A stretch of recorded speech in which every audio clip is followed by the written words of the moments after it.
Sunyer. Aquesta setmana, des del bloc Coalició Compromís, volem tornar a parlar de l'IBI, de la contribució.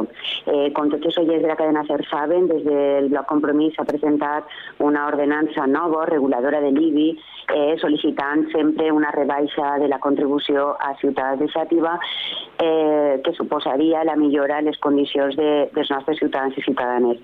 Ahir en la Comissió d'Hisenda es van tratar les modificacions a les ordenances i la nostra proposta reguladora de la nova contribució ha estat rebutjada en la seva totalitat.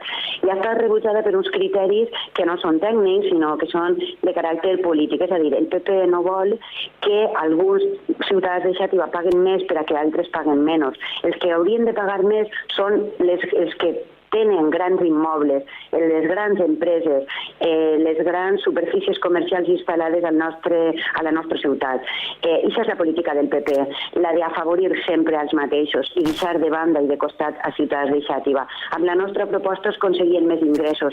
Per això el PP li té sense cuidar, perquè al PP de Xàtiva l'únic que li interessa és que els amics estiguen contents. Com va dir la regidora i nova portaveu del PP, el que no els convé no els agrada. Ixa és la màxima d'ells. No els convé perquè a qui perjudica són algunes persones d'aquesta ciutat que són els amics del PP.